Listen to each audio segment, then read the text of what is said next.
이 강의를 처음 제안하기도 하고 또 주최하시기도 하시는 우리 이성만 국회의원님 인사 말씀을 듣도록 하겠습니다. 네, 반갑습니다. 이성만 의원입니다. 당초에 이제 어제 좀 인사 말씀도 드리고 또 소개도 받고 또 앞으로 어떻게 진행될지에 대한 의견도 듣고 그랬어야 되는데 제가 오래전에 약속을 좀 잡아놓은 게 있었어요. 그래서 그게 두 번, 세 번 미루어지다 보니까 새로 이제 정치 아카데미 한다고 하는데 그 시간이 안 맞아서 제가 오늘 이렇게 대신하기로 했습니다. 먼저 우리 정치 아카데미 사실 좀 어렵게 출발을 했는데 이렇게 좀 참여해 주셔서 너무 감사드리고요.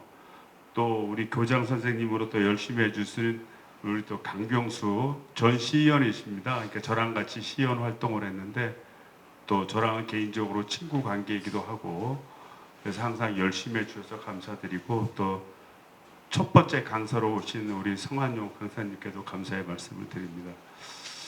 제가 이제 정치 아카데미를 생각하기 시작한 게 이제 저도 정치를 한 12년, 13년쯤 되는데 처음 시작할 때는 우리 당이 이제 조금 그러니까 큰 두 개의 정당 중에 하나지만 주류적으로 이끌어가는 정당은 사실 아니었었어요. 2010년도 이전만 하더라도 당원 수도 굉장히 적었고 그 다음에 전국적으로 미치는 영향력도 상대적으로 좀 약했던 게 사실인데 이게 탄핵 정국을 거치면서 지금은 우리 권리당원이 한 80만 명도 넘는다고 그래요. 근데 저쪽 당을 보니까 한 50만 명이 채 안 되는 구조이기도 하고 현재 뭐 국회의원 의석수도 뭐 압도적인 거 잘 알고 계시고 또 지난 선거 과정에서 대선과 지방선거를 패배하긴 했지만 우리 당 후보가 단독으로 나가서 거의 50%에 가까운 그런 득표를 얻은 적도 처음이고 또 지방선거 그 어려운 과정 속에서도 또 지킬 수 있는 것은 지켜왔던 걸 보았을 때 상당히 주류 정당의 틀을 가지고 있다 이렇게 좀 생각이 될 수 있습니다. 그러다 보니까 예전에는 그랬어요. 예전에는 독재냐 민주냐는 어떤 노선이 간단했는데 이제는 나라와 그다음에 국민들을 책임져야 될 주류 정당이다 보니까 다양한 가치들 또 요새 얘기하는 민생 이런 거를 갖다 다방면으로 알 필요가 있고 이러한 가치 기준을 좀 더 우리가 토론을 통해서 정립할 필요가 있지 않나 이런 생각이 들었습니다. 그래서 이제 이런 아카데미 과정을 이제 만들게 됐고 지역위원회라든지 이런 것이 이제 건강하게 발전을 해야 되는데 좀 그러지 못하고 정치인의 어떤 간부 정당 비슷하게 정치인이 있으면 거기를 지원하는 세력이 있는 것처럼 되어왔던 것도 사실입니다. 그래서 이런 걸 좀 탈피해서 다양한 논의가 이루어지는 좀 건강한 지역위원회가 될 필요도 있었다라는 차원이고요. 마지막으로는 제가 이제 이번에 그 지방선거 제9대 지방선거를 거치면서 이제 후보를 추천하는데 이제 이런 식의 추천은 더 이상은 좀 약간 좀 무리가 있다라는 생각을 많이 했어요. 그러니까 그 사람들이 아는 사람들끼리 해서 뭐 투표해주고 지원해주고 이런 절차도 굉장히 중요합니다만 그래도 형식적으로나마 좀 교육의 과정을 거쳐서 좀 소양이 필요한 것이 아닌가 이런 생각이 들었습니다. 그래서 좀 어려운 과정이긴 하지만 한번 시도해보자라는 생각이었고 거기에 우리 강병수 우리 교장 선생님께서 또 흔쾌히 한번 맡아주시겠다고 그래서 이 자리를 갖게 됐습니다. 앞으로 저도 제 관심을 많이 좀 갖고요. 그 다음에 시간이 되는 대로 같이 참여해서 강의도 듣고 또 활동하는 그런 모습도 한번 지켜보도록 하겠습니다. 그리고 이러한 과정에 이렇게 제1기 수강서기로 참여해 주신 거에 대해서 너무너무 감사드리고 또 이 중에는 제가 이미 알고 계시는 분들도 많이 있지만 또 새로운 분들도 있기 때문에 여러분들과 같이 교육의 과정에 참여하는 한 멤버로서 한번 대화의 과정 속에서도 다양한 의견이 수렴될 수 있는 또 조정될 수 있는 또 그런 기회가 됐으면 하는 바람입니다. 다시 한번 우리 부평 정치 아카데미 참여해 주신 거 감사드리고 앞으로 우리 정치 아카데미가 지금부터 해서 뭐 크게 번창한다 이런 차원을 넘어서서 어떤 주제에 대해서 논의가 이루어질 수 있는 그런 여러 장소 중에 하나로 자리매김했으면 하는 바람이에요. 그래서 저도 그렇게 될 수 있도록 최선의 노력을 다하도록 하겠습니다. 네, 만나 뵈서 반갑습니다. 네. 정치 아카데미 제 첫 번째 강의 우리 성한용 한겨레 정치부 선임 기자님을 모시고 여러분의 힘찬 박수로 1강을 시작하도록 하겠습니다. 85년도부터 기자 생활을 하셔가지고 서울신문을 거쳐서 한겨레신문 창간 때부터 하셔서 지금까지 한겨레 선임 기자로 계십니다. 그럼 기자 생활을 지금 몇 년 정도 하신 거예요? 거의 한 40년 가까이 기자 생활을 하셨는데 주로 정치부 쪽에 주로 좀 계셨던 것 같습니다. 그래서 오늘 저희가 이제 어저께도 말이 나왔습니다. 오늘 주제는 국민이 행복한 정치, 시민이 신뢰하는 정치인데 어저께도 말씀드렸듯이 저희 나라 여러 가지 경제적 지표나 산업적 지표가 높은 데 비해서 정치적 신뢰는 아주 가장 낮은 수준에 있는 것 같아요. 그게 우리 국민들이 가장 싫어하는 게 이제 정치적 토론이나 정치적 얘기인데 또 가장 관심을 갖고 있기도 한데 어떻게 하면 국민이 행복한 정치, 시민이 신뢰하는 정치를 할 수 있을지 오늘 우리 성한용 기자님께 먼저 우리 강의록은 길게 10페이지 넘게 주셨지만 짧게 먼저 강의하고 질문하면서 진행하도록 하겠습니다. 예, 반갑습니다. 소개받은 한겨레신문 성한용입니다. 어렵게 모셨다고 하셨는데 그냥 부르면 쉽게 가는 사람입니다. 제 소개하려고 간단히 띄워놨는데요.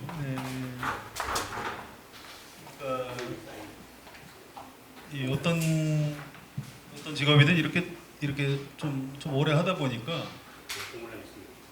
이게 갈수록 좀 내가 뭘 제대로 아는 게 없을 수도 있다 이런 식으로 되고요.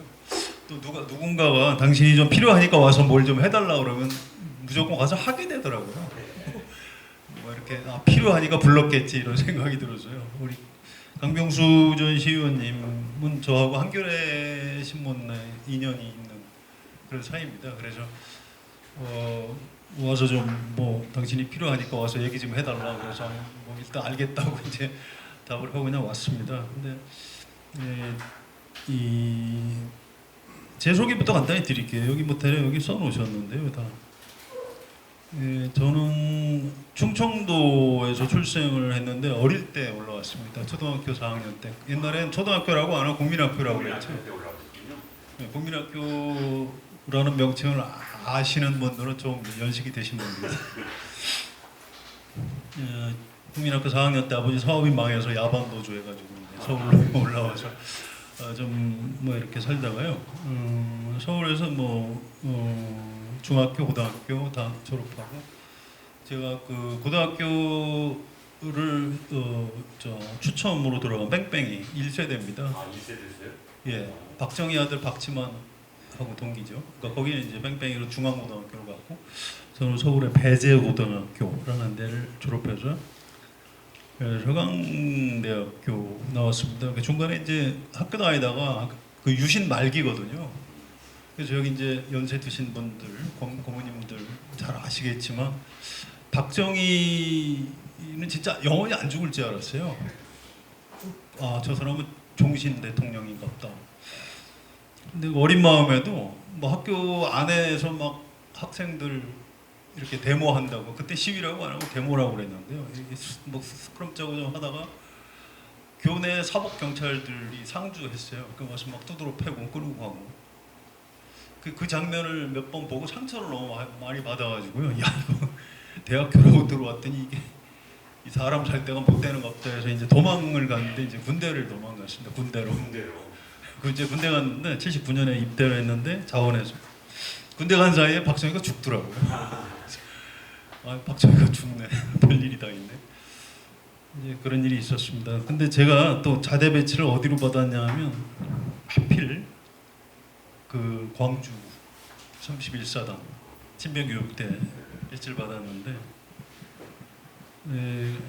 이제 갈 때 후방이라고 좋아했거든요. 후방으로 배치받았다고. 근데 이제 거기서 이제 박정희 이 대통령 죽고 뭐 거기까지 좋은데 80년 5월이 이제 제가 있던 광주에서 나더라고요. 근데 저희는 시내 한가운데는 들여보내지도 않았어요. 이거 여기 31사단은 향토사단이다. 근데 여기 지역 사람들이 많다. 위험하다. 그래서 얘들은 못 믿는다. 신군부에서 이제 불신하는 거죠. 거기 장교들이나 하사관들은 실제로 광주 사람들이 많았거든요. 근데 공수부대가 이제 안에 들어가서 다 하고 우리는 외곽 경비만 맡기더라고요. 31사단 연병장에다가 그때 이름으로 이제 폭도들 이제 데려다가 이렇게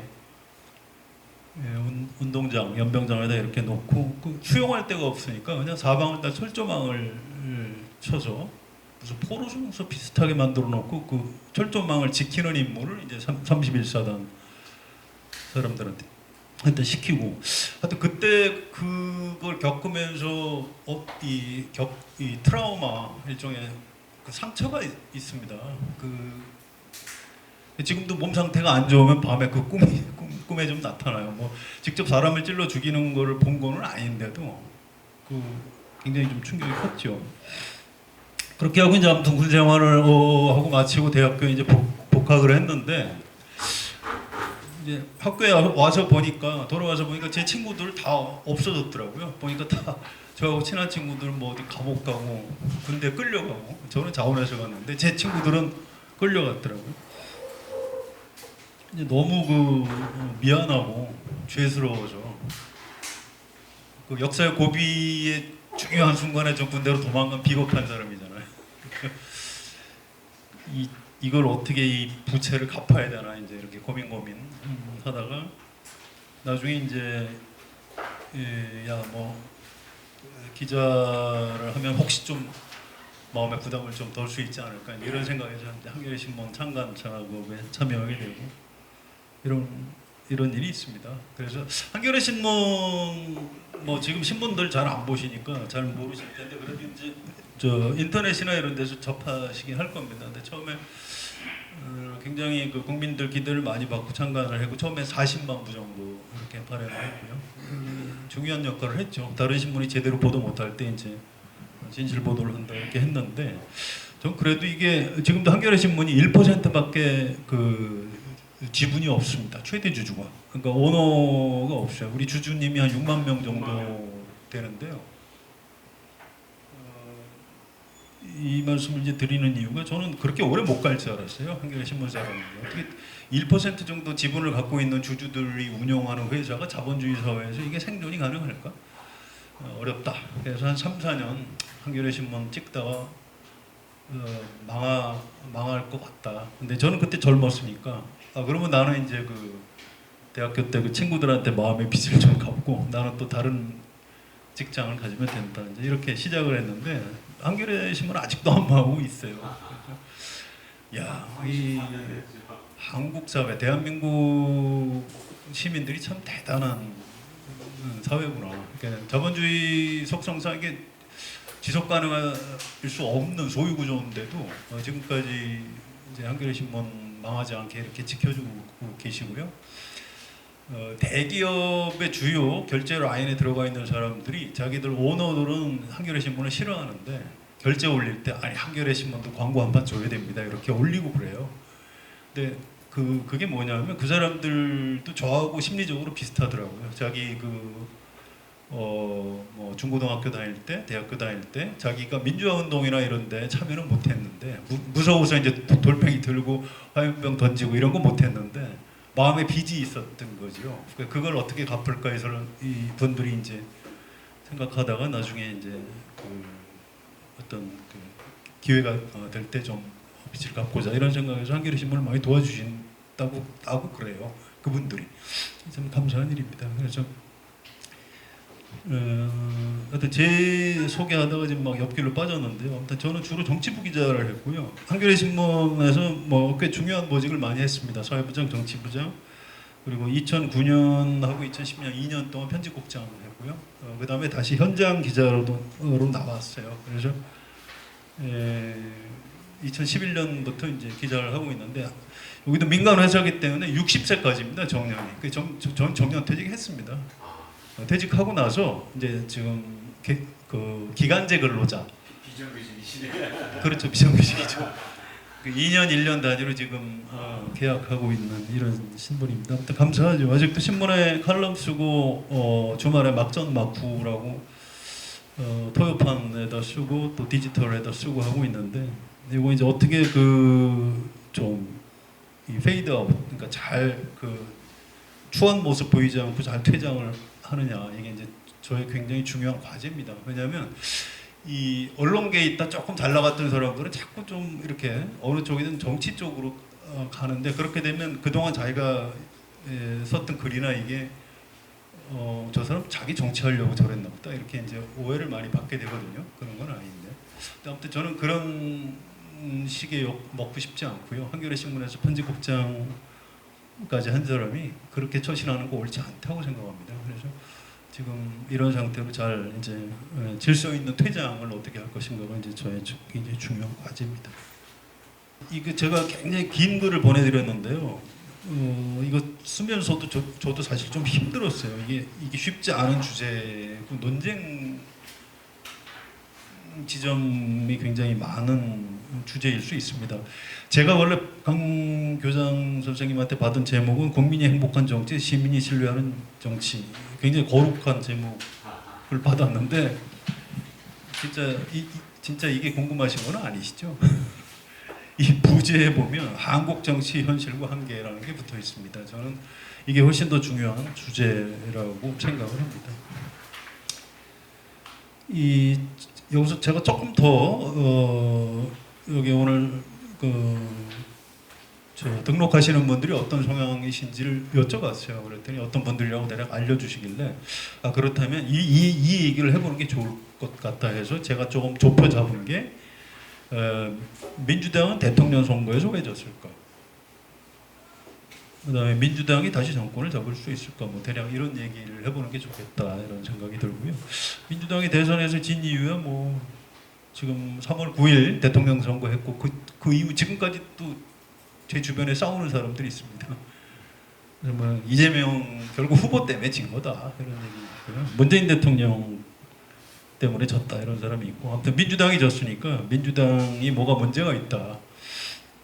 국회의원 욕하고 뭐 그러는데 그냥 민주당 국회의원들만의 문제는 아닌 것 같아요. 근데 이게 쉽지 않은 문제인데 민주당 자체가 사실은 어떤 한계가 좀 있습니다. 제가 대선 득표율을 좀 보여드리면서 다시 말씀드릴 텐데 민주당이 뭐 국회 의석도 뭐 170, 80석 갖고 뭐 지방선거 다 싹쓸이하고 하니까 한국 사회의 이제 주류 기득권 세력이 됐다 이렇게 얘기하는데 실제로 그렇지는 않습니다.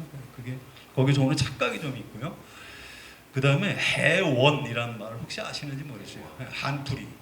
그러니까 이 원을 귀신이 자꾸 나타나면 왜 뭐 이렇게 굿하잖아요. 그 귀신의 한을 풀어줘야 이제 인간한테 해코지를 못하는 건데 민주당 전통적인 지지층 중에는 그 한을 가진 분들이 참 많았어요. 그래서 호남 출신 분들은 지역 차별의 한. 그다음에 평생 그 야당을 하신 분들은 오랫동안 쌓인 핍박받은 그 야당의 한 이런 것들이 있었는데 이게 이제 어지간히 많이 갚았습니다. 하다 보니까 이제 연세 드신 분들은 뭐 김대중 대통령 되는 것도 봤고 또 노무현 대통령 그다음에 정권 다시 넘어갔다가 또 문재인 대통령 되는 걸 봤고 또 이제 최근에는 최근 선거에서 다 이겼었잖아요. 2020년 총선 압도적으로 이겼죠. 그다음에 2018년 지방선거에서 뭐 거의 다 이겼죠.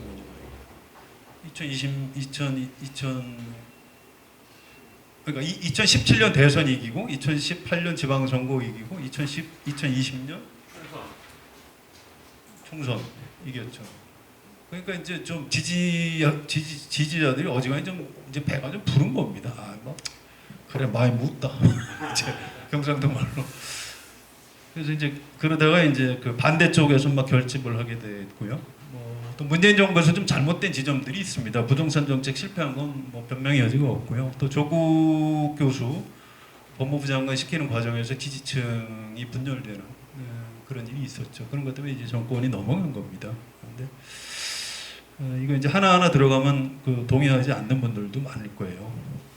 근데 아무튼 좋습니다. 제가 얘기를 좀 쉽게 하기 위해서 역대 대통령 선거 득표율을 잠깐 앞에다 띄워놓고 일단 말씀을 드릴게요.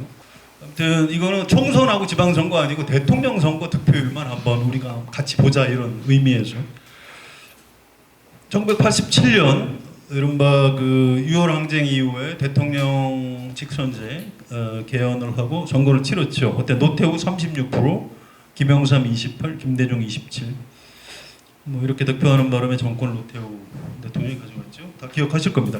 김영삼, 김대중 둘이 단일화했으면 당연히 압도적으로 당선됐겠죠. 실패한 거죠. 우리 한국 정치사에서 굉장히 중요한 장면이었습니다. 92년 김영삼, 김대중 뭐 득표율 대략 아시는 거고요. 97년에 김대중 40, 이회창 38, 이인재 19.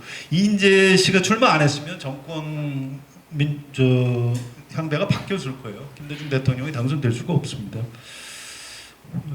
또 거기다가 외환 위기라는 아주 특별한 상황 이런 것들이 적용을 해서 이긴 거죠. 우리가 조금 유의해서 볼 대선이 2002년부터입니다. 이게 이제 양쪽이 거의 결집을 다 한 거예요. 그러니까 그 전에는 이제 다자구도였잖아요. 92년에는 정주영 씨가 나왔고, 97년에는 이인재가 나왔고, 제3 후보가 있었고 이제 좀 혼란스러웠는데 2002년은 양쪽이 한쪽은 노무현, 한쪽은 이회창으로 결집을 했는데 겨우 이겼습니다. 그때 이회창 씨가 이제 너무 막 대선 캠페인을 못하는 바람에 그렇게 됐고요. 그다음에 2017년은 다시 일종의 다자구도로 돌아갔어요. 이제 노무현 정권에 대한 역풍이 불면서 이명박 48, 정동영 26% 믿어지지 않는 득표율이죠. 그래서 민주당 지지층이 대거 기권을 했습니다. 이때 투표율도 굉장히 낮았어요. 그다음에 무소속으로 나온 이회창 씨가 15%까지 얻었습니다. 이회창 굉장히 특이한 사람 아닙니까? 대통령 선거에 3번 나와가지고 이렇게까지 득표하는 거고. 아무튼 그때까지 다자 구도였는데 2012년에 다시 양자 구도가 됩니다. 그때는 보수 쪽은 박근혜 쪽으로 결집했고요. 이른바 민주당 지지층은 문재인 쪽으로 결집을 했는데 박근혜 쪽이 이겼습니다. 양자 대결을 해서 한 번은 노무현이 이겼고 한 번은 박근혜가 이긴 겁니다. 자, 2017년은 탄핵 이후에 다시 다자 대결이 벌어졌고요. 그때는 뭐 대선 치르기 전부터 문재인이 당선된다라고 대략 다 알고 있었죠. 그런데 여기서 득표율을 잘 보셔야 됩니다. 홍준표 24, 안철수 21, 유승민 6. 지금 이 세 사람 같은 편이잖아요. 같은 당에 있잖아요. 국민의당. 이거 합치면 당연히 민주당보다 많습니다. 물론 안철수 표가 다 따라서 국민의힘으로 가지는 않았을 거예요. 그래도 아무튼 홍준표, 안철수, 유승민을 합치면 이게 숫자가 얼마가 되죠? 한 50% 넘죠. 그러니까 2017년 구도로 다시 양자 대결이 벌어지면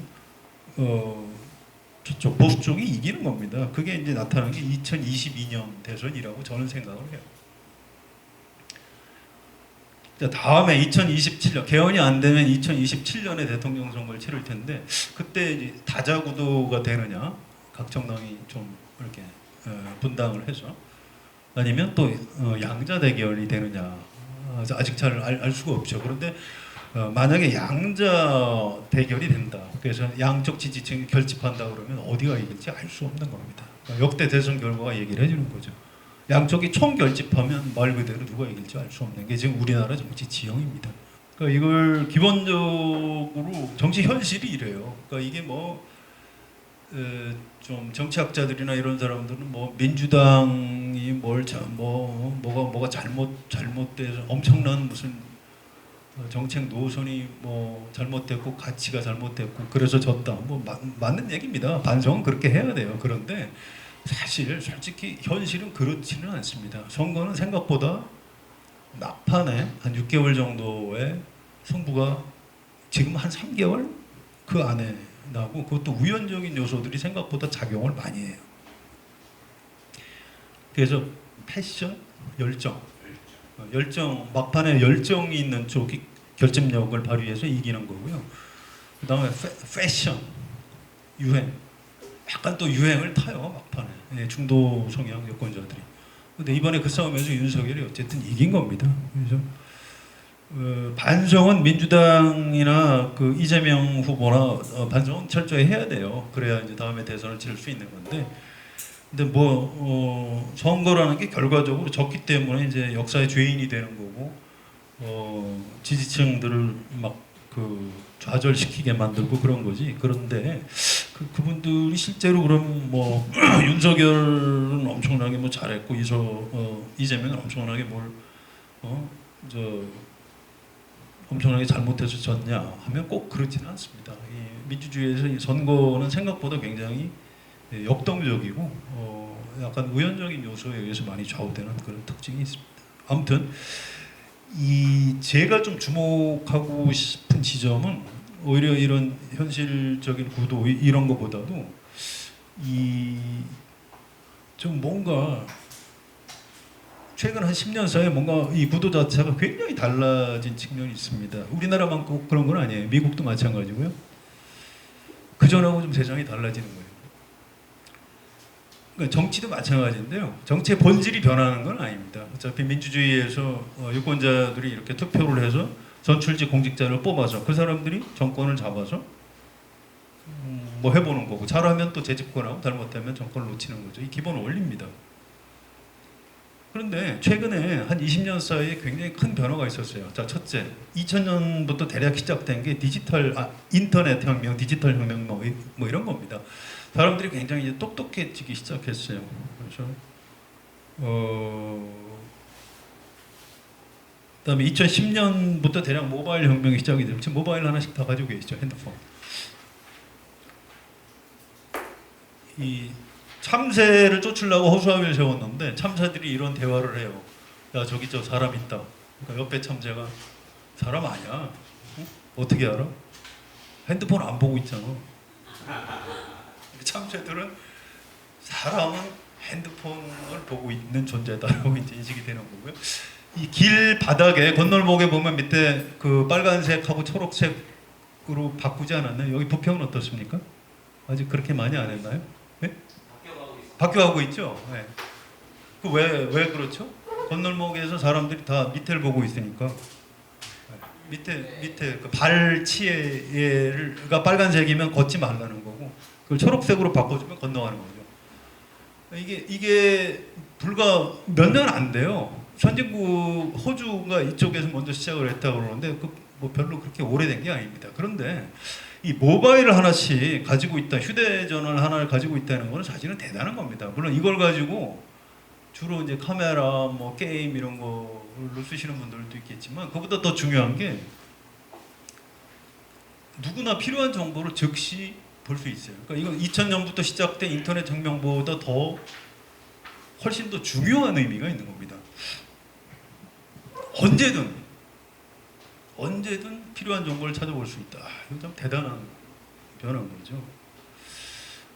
그런데 이게 부작용이 있어요. 어떤 부작용이 있냐?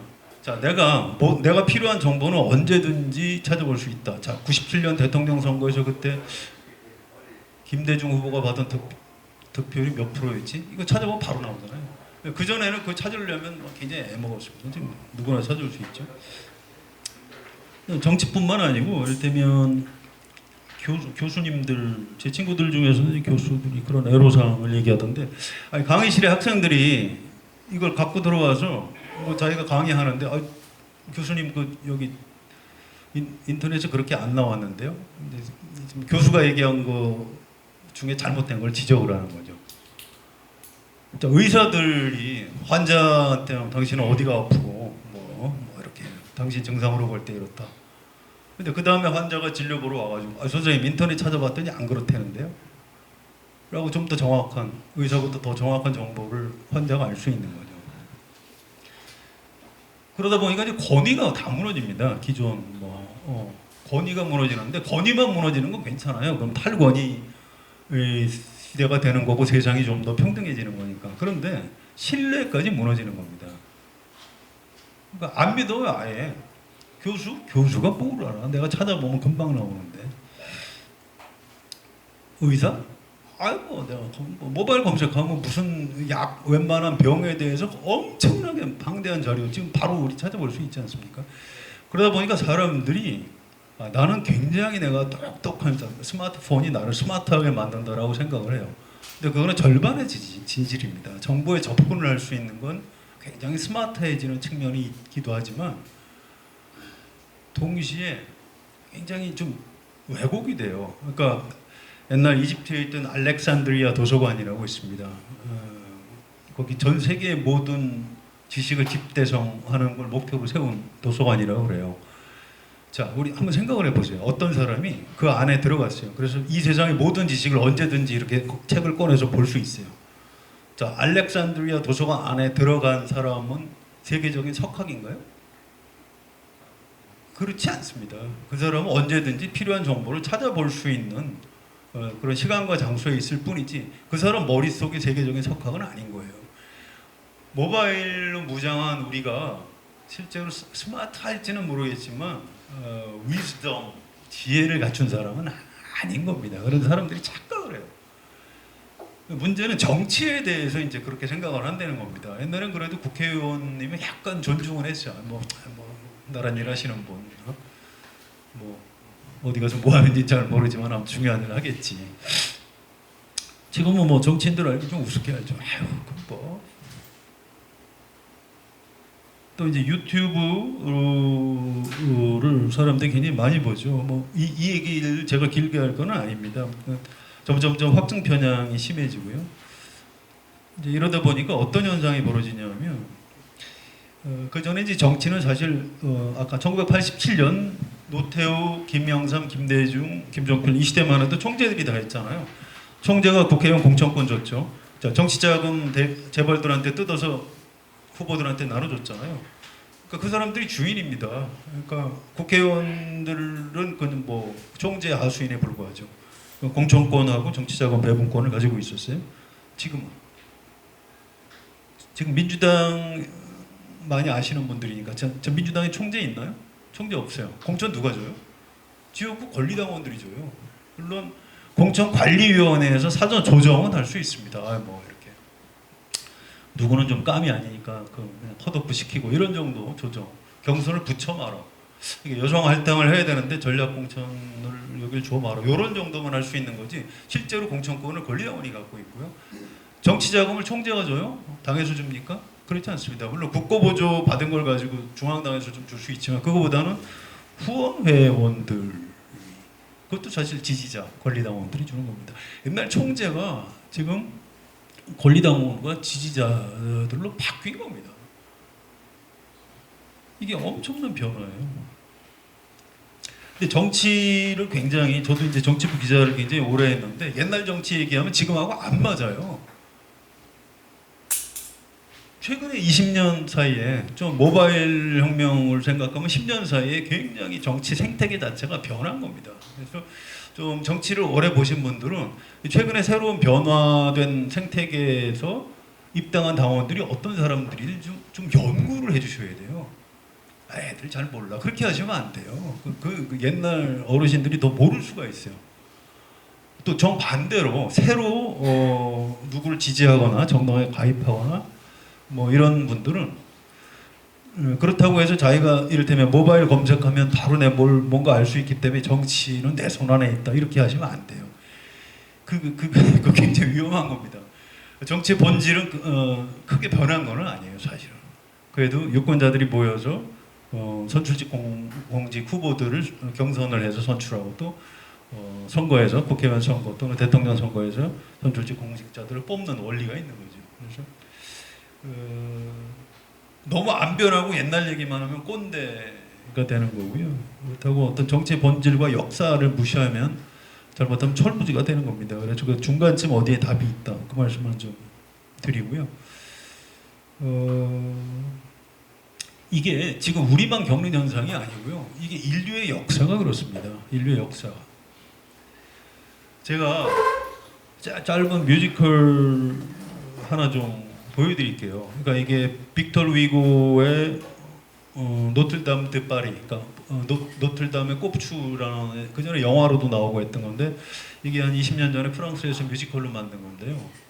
이게 원작이 워낙 좋다 보니까 이 가사가 예술이에요.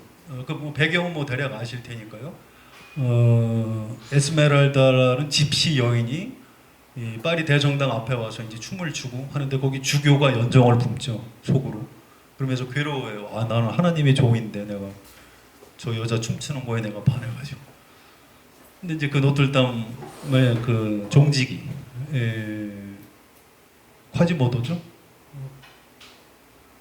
가 이제 그 또 그 집시 여인을 사랑하고 또 왕의 근위 대장이 또 그 집시 여성하고 이제 또 눈이 맞아서 뭐 등등등 뭐 이런 얘기죠. 그런데 이 배경이 되는 게 프랑스가 이제 그 가톨릭의 중심지였고 노틀담 드 파리라는 대성당이 그 중심지죠. 그래서 이 세 개는 하나님이 다 지배하는 곳이고 이 평평한 데인데 아니 뭐 좀 뭐가 막 바뀌기 시작하더니 어디서 이상한 그 이방인들 집시들이 와서 막 파리 앞에 와서 저길 하지 않나? 신대륙이 발견됐다. 아니 지구가 평평하지 않고 둥글대. 아니 이런 사악한 악마 같은 주장하는 놈들. 그다음에 원래 이 신부들의 권위는 이제 라틴어로 된 성경을 읽고 독점하는 게 자기들의 권한이었는데 무슨 종교 혁명이 일어나고 성경을 아무나 읽을 수 있대 글쎄. 이게 뭐야? 이거 완전히 그냥 이 세상이 이제 망해가는 겁니다. 그런 당혹감을 가진 사람들이 느끼는 혼란상 그 배경이 노틀담 드 파리라는 뮤지컬이에요.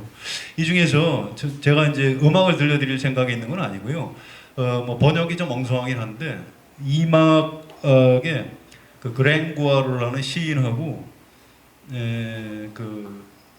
신부 프롤로라는 그 신부하고 남자 둘이 이중창으로 부르는 노래가 있는데 그 밑에 가사를 보시면 지금 제가 얘기하신 게 좀 나옵니다. 근데 지금 사실은 그 인터넷 혁명, 모바일 혁명, 기존 정치 권위와 신뢰의 붕괴 이런 것 때문에 사람들이 막 혼란스러워하고 지금 우리의 모습하고 닮은 데가 있어요. 제가 그래서 가끔 그 보는 겁니다. 그러니까 지금 저도 잠깐 쉴 겸해서 그 잠깐 틀어드립니다.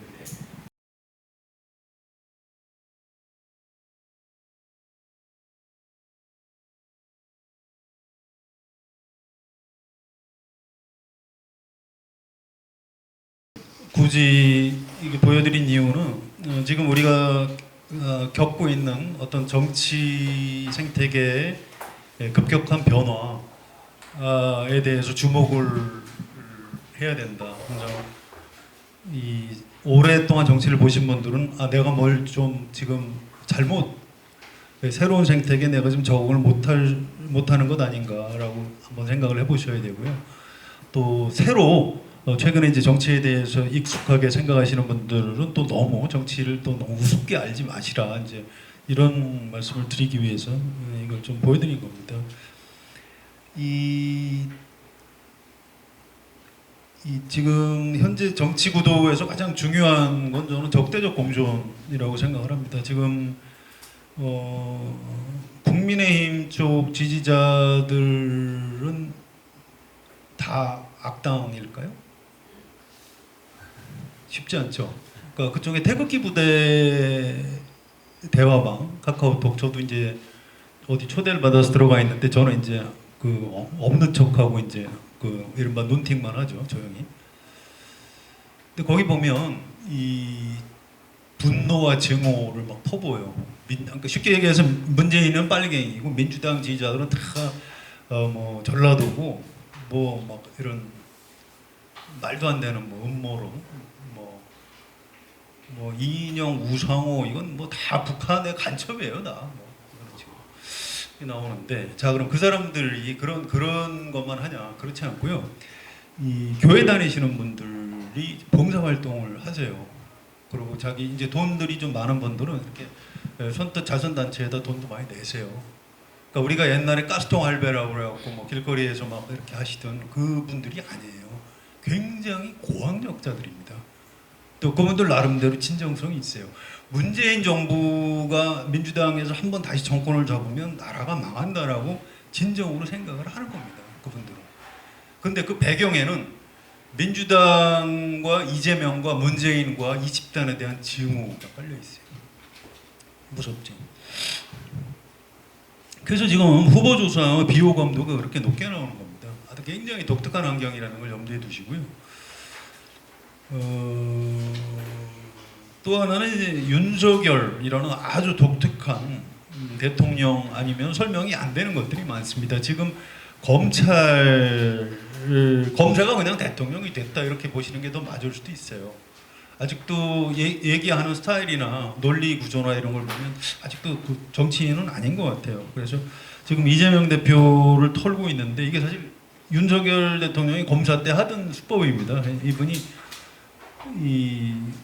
하여튼 탈탈탈 다 턴데요. 원래 그 특수부 검사들은 털다가 한 서너 개 제1범죄, 2범죄, 3범죄 이렇게 나오면 그 중에 한 서너 개 가지고 야 3, 4번 봐줄 테니까 1, 2번은 불어. 그럼 아예 검사님 알겠습니다. 이렇게 이제 그 뭐 법률용어로 플리바게닝이라고 하지만 이제 그런 식으로 이제 타협도 하고 하는데 윤석열 검사는 그런 식으로 안 한대요. 이렇게 털어서 한 10개 나오면 전부 다 기소한다. 밑에 검사가 이거 부장님 이것도 무죄 뭐 이거는 무죄 나올 것 같아. 무죄 나올 수도 있을 것 같은데 그걸 왜 네가 정해 다 해. 책임 내가 질게. 그러니까 이런 그 형님 리더십. 근데 지금 민주당 대표에 대한 수사하고 기소에서 무리한 지점이 많이 보이는 배경 중에 하나가 이제 그런 게 있는 겁니다. 대통령하고 지금 한동훈 법무부 장관하고 이 사람들이 지휘하는 검찰 자체가 그런 검사 출신 대통령의 의중을 많이 반영하고 있는 거죠. 굉장히 전 정치부 기자로서 굉장히 좀 걱정스러워요. 자, 이거 어떻게 앞으로 어떻게 될까? 하여튼 시작에 불과합니다. 지금 보고 있는 거. 이재명 후보 대표 그 압수수색도 했죠. 어제 했나요? 네. 자, 생태계 변화 말씀을 드렸는데 집단 지성에 대해서 간단히 압축해서 말씀을 드릴게요. 이게 참 어려운 문제입니다. 옛날에 총재들이 정치를 하던 시대에는 총재는 한 사람이에요. 그래서 총재가 나름대로 판단을 합니다. 이렇게 뭐 공천을 누구를 줄 것인지, 뭐 호남 보궐선거를 치러야 되는데 영남 사람을 한번 공천을 해본다든지 나름대로 이제 그 완급 조절도 하고. 그런데 이제 정당의 주인이 이제 권리당원들하고 지지자들로 바뀌면서 그게 안 됩니다. 그 조정이 잘 안 돼요. 그래서 이제 이게 집단지성이 굉장히 그 긍정적인 의미로 우리가 집단지성이라는 말을 쓰는데 이 부작용이 좀 있어요. 실제로 민주당에서 벌어졌던 일입니다. 2019년 조국 사태가 그런 겁니다. 그게 몇 년 뒤를 내다봤다면 그렇게까지 그 이를테면 그 광화문 집회, 서초동 집회 이렇게 해서 그렇게까지 할 일이었는가? 그러니까 조국 법무부 장관을 윤석열 검찰이 그렇게 무리하게 압수수색을 들어가고 물론 잘못됐지만 그렇다고 조국 교수, 조국 전 장관은 뭐 아무 문제가 없다 이렇게 민주당 지지자들 중에 일부가 태도를 취한 게 과연 지혜로웠던 건가? 이건 좀 생각해 볼 지점이 있습니다. 이게 이시안 대표가 뭐 사과도 하고 그랬는데 잘 기억이 안 나요. 워낙 그때 세게 막 양쪽으로 갈라서 싸우고 그러는 바람에 아무튼 그것 때문에 민주당 지지층이 실제로 떨어져 나간 건 사실입니다. 그냥 무슨 뭐 진중권, 김경률 이런 사람들만 떨어져 나간 거 아니에요. 제 가까운 친구들 중에서 그때 돌아서는 사람들이 있더라고요. 자, 2020년에 총선 앞두고 위성정당 안 만든다고 그랬어요. 이해찬 대표가 얼마나 그 성격이 속된 표현으로 약간 뭐 좀 거시기한 사람인데 그분이 어디 그 우린 그런 거 안 한다고 이렇게 했는데 무슨 소리예요? 권리당원들이 야 이해찬 당신 뭐야? 총선 지금 당신 책임질 거야? 만들어. 그 압력을 못 이겨서 만드는 거예요. 물론 총선이 이겼죠. 그런데 명분을 뺏긴 겁니다. 민주당은 착한 사람들이라 손해 보더라도 그런 거 안 할 줄 알았는데 똑같네 쟤들. 뭐 그렇게 된 거예요. 그다음에 2021년 4.7 서울시장, 부산시장 보궐선거 하는데 어쨌든 당원은 공천 안 하게 돼 있는데 그때도 이제 이야기 해야 되나 말아야 되냐. 이재명 경기지사는 이거 안 하는 게 좋겠다고 그랬어요. 이재명 공천 안 하는 게 좋겠다. 근데 그때도 이제 권리당원들이 무슨 소리야, 서울시장하고 부산시장을 공천을 안 하다니. 그리고 이제 이낙연 대표가 그러면 전당원 투표합시다 그러고 공천했잖아요. 저는 공천할 수 있다고 봐요. 그럴 수는 있는데 그때도 이제 명분을 또 뺏긴 겁니다. 야, 뭐 민주당 너네 뭐야? 그러니까 민주당이 가진 굉장히 소중한 자산이 있어요. 1955년부터 이렇게 뿌리를 잡는데 민주당은 이승만 독재하고 싸우고 박정희 독재하고 싸우고 전두환 독재하고 싸운 사람들의 후예 또 중산층과 서민의 정당 뭐 이런 좋은 이미지가 있었는데 이거를 최근 몇 년 동안 다 까먹은 겁니다. 지금 몇 가지 말씀드린 이런 것 때문에. 그래서 이제 깊숙하게 내상을 입고 그게 대선 패배의 어떤 근본적인 원인이 된 측면이 있지 않는가 이런 생각이 좀 듭니다. 그래서 지금도 사실은 이 권리당원이나 열성 지지층들의 요구, 그러니까 그분들의 집단 지성이 어디까지 발휘되는 게 좋은지에 대해서 좀 고민을 해야 될 지점이 있어요. 약간 숫자가 많아지면 선동에 좀 잘 넘어가고 좀 과격해지는 위험이 있는 게 사실입니다. 미국의 트럼프 지지자들도 지금 그런 게 있죠. 그래서 민주당 안에 이제 집단 지성이 좀 더 IQ가 높아지면 극복할 수 있으리라고 저는 보긴 합니다만 아직은 굉장히 아슬아슬하죠. 민주당 지지층한테 제가 어디 가면 욕먹는 수밖에 없는 소리를 조금만 해볼게요. 이런 겁니다. 지금 윤석열 정부 들어가서 뭐가 엉망이죠. 정치도 개판이고 뭐 인사도 개판이고 뭐 대통령실은 저 모양이고 용산으로 대통령실 이사를 가서 뭐 몇백억 몇천억을 지금 돈을 쓰고 있고 뭐 물론 그런 거는 윤석열이 잘못한 건데 그다음에 지금 인플레가 막 해서 뭐 물가가 오르고 세계 경제 우크라이나하고 러시아하고 해서 에너지 값은 오르고 이재명 대통령이 지금 당선이 돼서 하고 있었으면 우크라이나 러시아 전쟁이 안 났을까요? 경제가 좀 괜찮을까요? 그런 거는 아니잖아요. 물론 지금 윤석열 대통령처럼 뭐 청와대로 옮기거나 이제 그런 엉뚱한 거는 안 했겠지만 이재명 대표가 대통령을 하고 있다면 인사를 잘했을까요? 그것도 약간 의문이에요. 사실은 문재인 대통령도 초기에 인사를 아주 초기엔 좀 잘했는데 그 다음에 뭐 인력 집단 쓸 수 있는 사람들이 없으니까 낙마 많이 했거든요. 그때 뭐 안경환 교수 법무부 장관 했다가 낙마하고 뭐 하여튼 한 대여섯 명 낙마했어요. 이재명 대표가 문재인 대통령보다 인사를 더 잘할 것 같지는 않아요.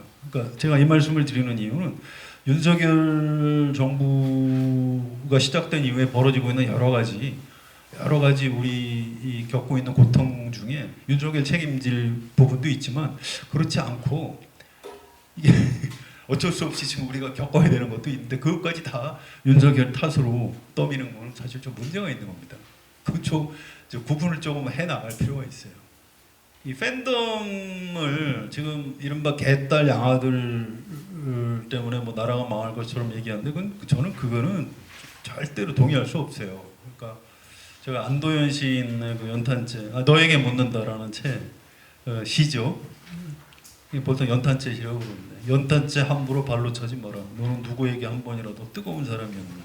저는 굉장히 좋아하는 아주 짧은 시입니다.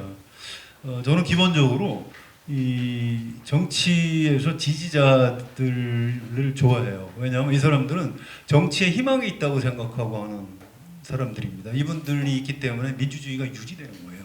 참여 민주주의가 작동을 하는 겁니다. 그런데 영국 그 프로축구에서 훌리건이라고 하나요?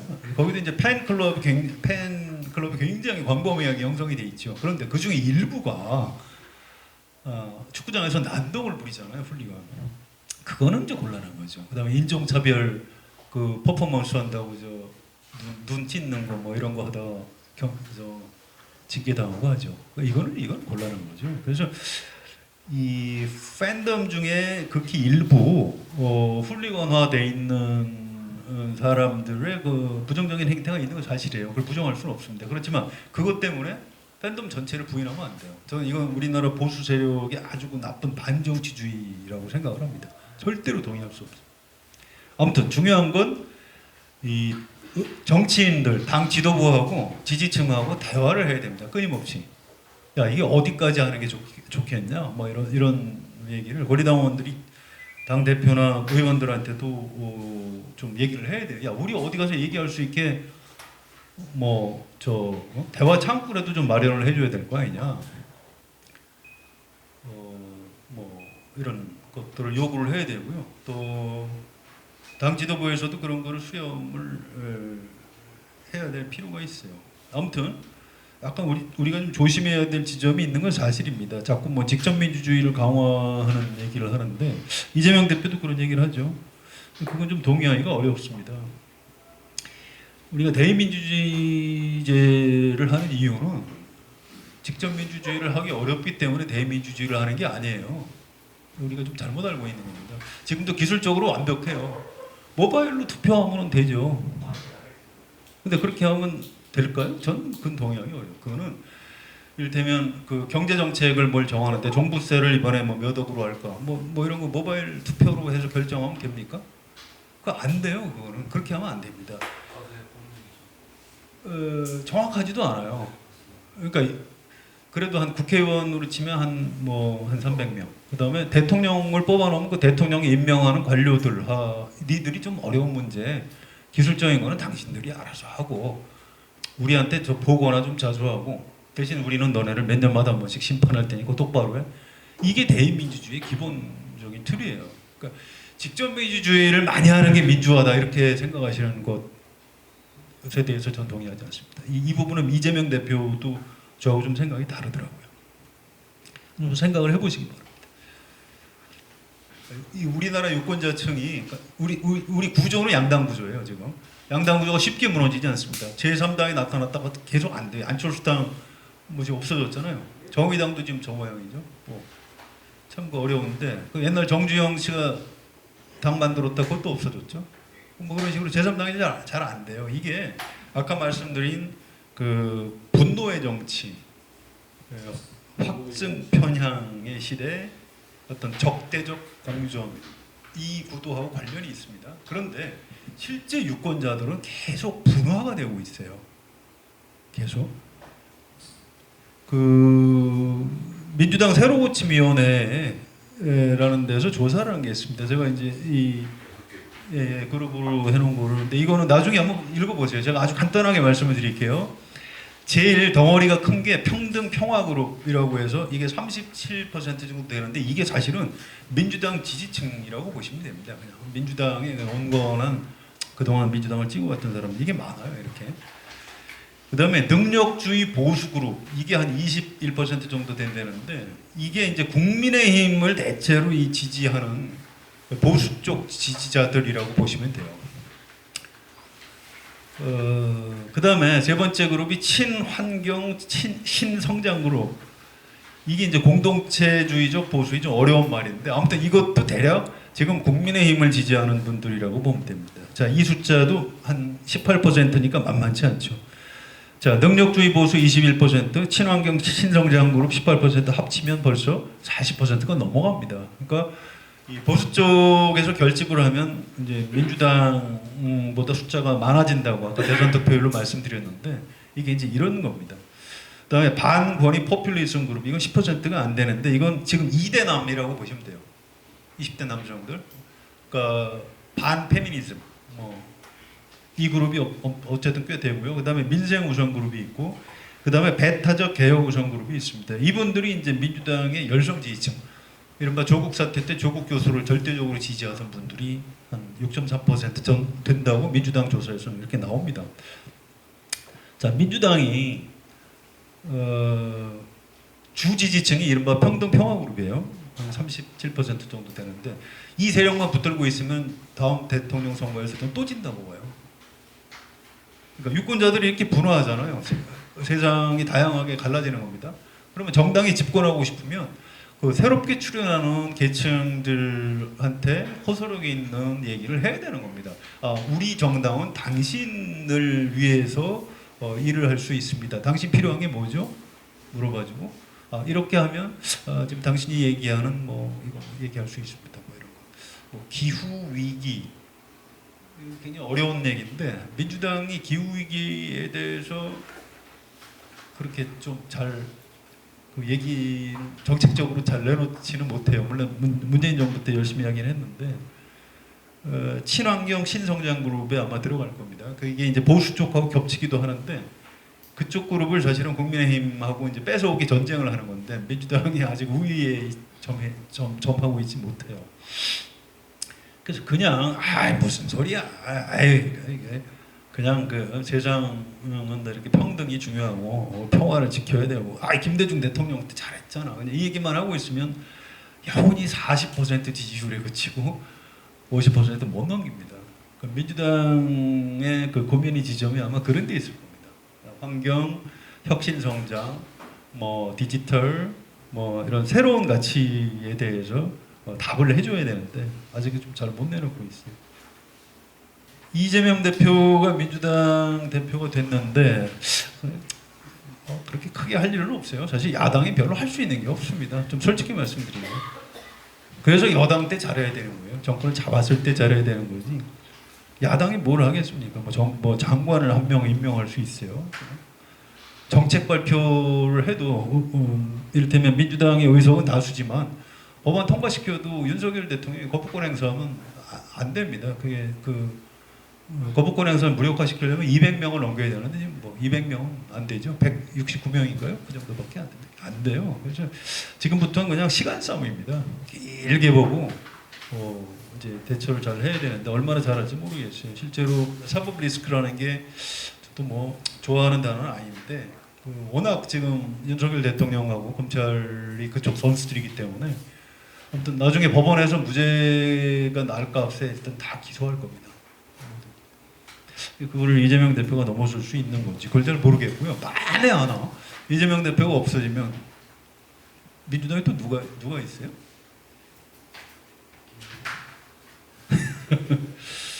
그래서 뭐 지금 그런 얘기를 할 때는 아니지만 민주당의 집단 지성을 가진 분들은 그런 생각도 사실은 좀 하셔야 됩니다. 그래서 쉽지 않은 문제고요.